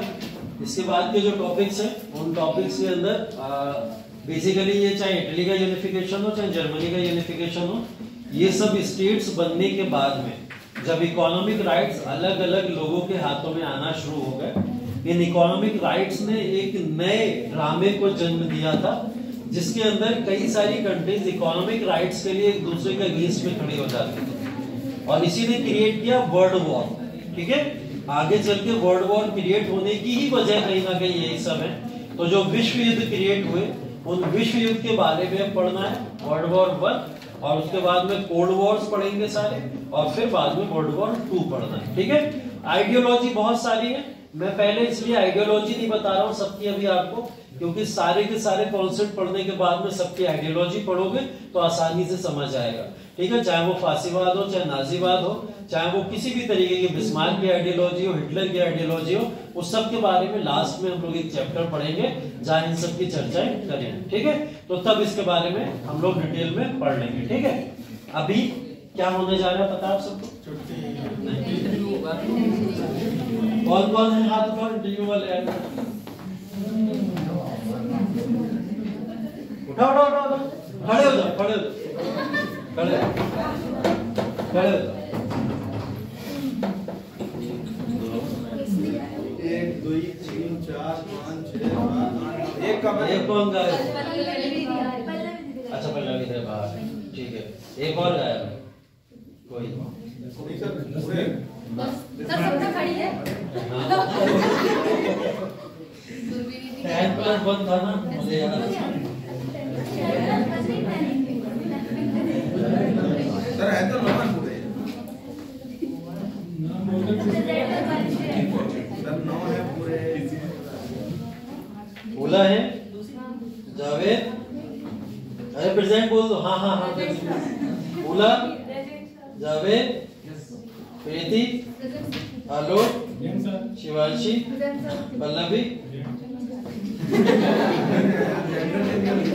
भावना, ध्रुव, अस्मिन,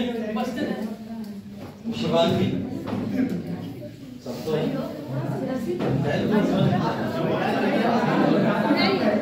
मेरे दिमाग चल रहा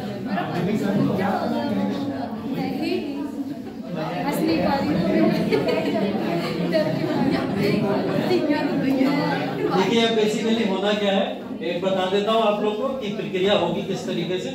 हम लोग कोशिश करेंगे बगल वाले रूम में चले, लाइब्रेरी वाले में, ठीक है, उसमें सर्किल बना के चारों तरफ लोग बैठ जाएंगे जिस तरीके से भी, बीच में एक टेबल डाल के बीच में, ठीक है, और वहां पर इंटरव्यू सेशन को कंडक्ट कराया जाएगा।